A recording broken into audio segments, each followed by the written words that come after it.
మా అబ్బాయి బాలకృష్ణ ఒక ఎగ్జాంపుల్ చెప్పాడు. ఏదో ఒక రియల్ ఎస్టేట్ అది ఒక దాంట్లో ఒక తీర్పు ఏదో ఇచ్చానన్నావు కదా, ఆ తీర్పు ఇచ్చినప్పుడు అతను ఇంకా కాస్త ఎక్కువగా అడిగి తీసుకోవటానికి వీలున్నది, తీసుకోవచ్చు కూడా. కానీ అమ్మగారు నాకు మనసు రాలేదు, నేను ఎక్కువ తీసుకోలేదు అంటే ఎంత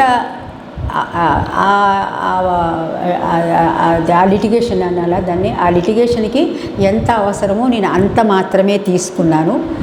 అతను ఇవ్వడానికి రెడీగా ఉన్నా నేను అడిగితే అతను ఇస్తాడు, కానీ నాకు తీసుకోవాలని మనస్కరించలేదు. అంటే అక్కడ అతను యుక్తాయుక్త విచక్షణని వాడటం వల్ల ఈ సొమ్ము అనవసరంగా అతని నుంచి నేను తీసుకోవటం అవుతున్నది, ఇది నాకు శ్రేయస్కరం కాదు, ప్రేయస్కరం అవుతున్నది అని అతను ఆలోచించి దాన్ని నిరాకరించాడు. సో ఆ విధంగానే మనమందరం కూడా మనం చేస్తున్నటువంటి ధనార్జనలో జాగ్రత్తగా ఆలోచించండి. లోపల ప్రతి ఒక్క వ్యక్తికి పరమాత్ముడు ఖచ్చితంగా చెప్తాడు, నువ్వు అనవసరంగా తీసుకుంటున్నావు, ఈ డబ్బు అనవసరంగా సంపాదిస్తున్నావు, సంపాదించిన దాంట్లో దోషం ఉన్నది అని ప్రతి ఒక్కరికి పరమాత్ముడు లోపల అంతర్యామి అయి మనకి చెప్తాడు. చెప్పినప్పుడు మనం అంటే అన్యాయంగా తీసుకోవటం అనే దగ్గర మనం తప్పకుండా ఒక ఆనకట్ట, ఒక అడ్డుకట్ట వేసి తీరాలి. అప్పుడు నీవు యోగ్యత సంపాదిస్తావు. యోగ్యత సంపాదించినప్పుడు నీ యోగము సఫలీకృతం అవుతుంది. సో ఆ యోగ్యత సంపాదించటానికే ఈ మహాత్ములందరూ కూడా అనేక కష్టాలు ఎదుర్కొంటారు. ఆ యోగ్యత సంపాదించే విధానంలో వాళ్ళు అది కష్టమని మనం అనుకుంటాం, కానీ వాళ్ళు దాన్ని అనుకోరు. అది రుజువర్తనం అనుకుంటారు వాళ్ళు, దానిని రుజువర్తనం అంటారు. రుజువర్తనం అంటే ఏంటి? సో నీకు రెండు ఆప్షన్స్ ఉన్నాయి, శ్రేయస్కరమైన ఆప్షన్ ఒకటి, ప్రేయస్కరమైన ఆప్షన్. ప్రేయస్కరం అంటే ఏంటి? ప్రియంగా, మంచిగా, ఇష్టంగా అనిపిస్తుంది అది, కానీ అది తర్వాత అప్రియంగా అంటే నీకు శ్రేయోదాయకంగా మారకుండా నీ జీవన గమ్యం ఏదైతే ఉందో ఆ గమ్యానికి అడ్డొస్తుంది. రెండోది శ్రేయస్కరం అంటే ఇక్కడ నడుస్తున్నప్పుడు కొద్దిగా నీకు ఇబ్బంది కలుగుతున్నట్లుగా అనిపిస్తుంది, ఎందుకంటే ముందర మనం భయపడతాం.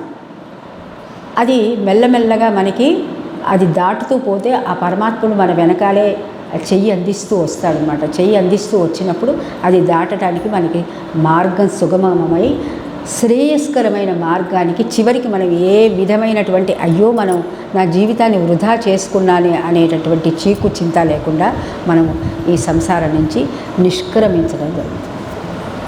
సో ఈ రెండిట్లో మనం నిత్యము యుక్తాయుక్త విచక్షణతోటి ఎప్పుడైతే మనం జీవిస్తామో మనమందరం కూడా యోగులుగా మార్గం.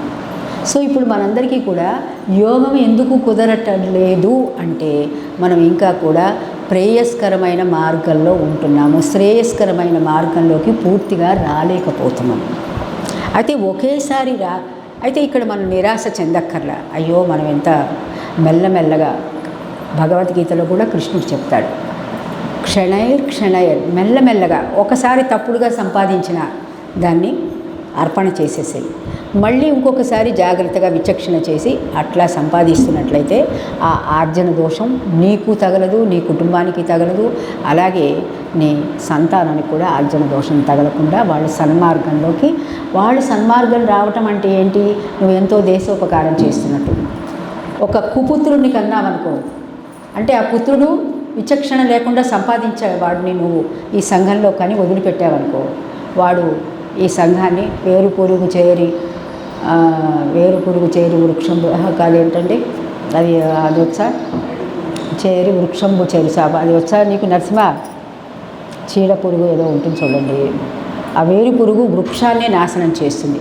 ఆ విధంగా ఈ సంఘాన్ని మొత్తం మనం ఒక కుపుత్రుడు క్యారెక్టర్ లేని ఒక పుత్రుడిని మనం గనక ఈ సంఘం మీదకు వదిలిపెట్టలేనట్లయితే ఈ సంఘాన్ని మొత్తము అతను పాడు చేసే అవకాశం ఉంటుంది. ఆ విధంగా మనకి అనేక రకాలైనటువంటి కష్ట నష్టాలు లోనవటం జరుగుతుంది. సో ఈ విధంగా యోగి అనేవాడు భౌతికమైన తన యొక్క యుక్తాయుక్త విచక్షణ జ్ఞానాన్ని భౌతికమైనటువంటి విలువల కోసం త్యజించడు. అది యోగి చేసే పని. భక్తుడు ఏంటంటే పూర్తిగా యుక్తాయుక్త విచక్షణకి రాలేని వాడిని భక్తుడు అంటారు. అంటే భక్తుడు అంటే వాడు కూడా మూర్ఖుడు, దుష్టుడు అని. ఇప్పుడు చూడండి, మన వెంకటేశ్వర స్వామికి అనేక విధాలుగా మనం కొంతమంది కిరీటాలు పెట్టేవాడు, కొంతమంది ధనం వేసేవాడు, కొంతమంది రకరకాలుగా వీళ్ళందరినీ మనం భక్తులు అంటున్నామా లేకపోతే యోగులు అంటున్నామా? అందులో అన్యాయంగా సంపాదించిన వాళ్ళు ఉన్నారు అని మీకు తెలుసు కదా. ఇప్పుడు వెంకటేశ్వర స్వామికి మొక్కులు చెల్లించే వాళ్ళలో అనేక రకాలుగా సంపాదించే వాళ్ళు ఉన్నారు కదా.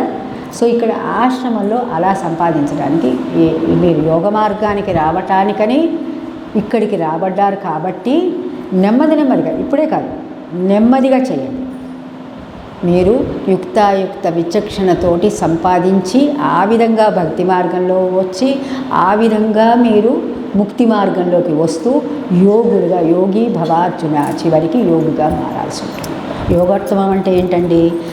నాదో గురుడు నన్ను యోగి కమ్మనే విరాగి కమ్మన్నాడు అక్కడ. అంటే యోగత్వం అంటే ఏంటి? వైరాగ్యం అంటే ఏంటి?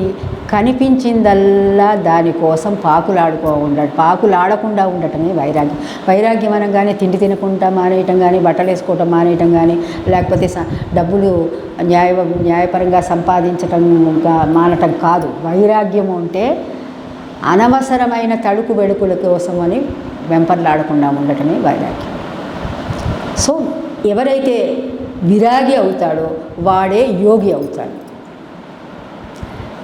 విరాగి కాని వాడిని ఏమంటారండి? దానికి ఒక మాట ఉంది, భోగి అయిన వాడు భక్తుడుగా మిగిలిపోతాడు. భక్తుడిగా మిగిలిపోవటం అంటే ఏంటి? మళ్ళీ పునరపి జననం, పునరపి మరణం, పునరపి జనని జఠరే శయనం. సో యోగి అయిన వాడు జన్మరాహిత్యానికి పాటుపడతాడు. భక్తుడైన వాడు మళ్ళీ తన కర్మాలకి భక్తుడు అంటే అది కూడా తక్కువ నేను అంటలేదు, భక్తులను నేను తక్కువ చేయట్లేదు. అయితే భక్తి ఎప్పుడు కూడా ముక్తి మార్గానికి దారి తీయకుండా భుక్తి మార్గానికి మాత్రమే దారి తీస్తున్నట్లయితే దాన్ని భక్తి అని కూడా ఆ క్వాలిఫికేషన్ మనకి రాదు. ఇప్పుడు అందుకే కదా చాలాసార్లు ఒక కర్ణాటకలో ఉండే అతను ఒక పెద్ద కిరీటం ఏం బిజినెస్ చేసి మైనింగ్ బిజినెస్ చేసి ఒక పెద్ద కిరీటం వెంకటేశ్వర స్వామికి అర్పణ చేయడం జరిగింది. ఇంతవరకు ఆ కిరీటం ఆయనకి పెట్టలేదుట, వెంకటేశ్వర స్వామికి ఆ కిరీటం అలంకరించలేదుట. సో ఆ కిరీటం ఆయన ఎలా సంపాదించాడో అందరికీ తెలిసిన విషయం అని చాలామంది ఆ ఎగ్జాంపుల్ చెప్తూ ఉంటారు. సో అతను కూడా ఎంతో భక్తితో చేసినదే, కానీ అటువంటి భక్తి ముక్తి మార్గానికి పనికిరాదు. అది మీరందరూ తెలుసుకోవాల్సింది.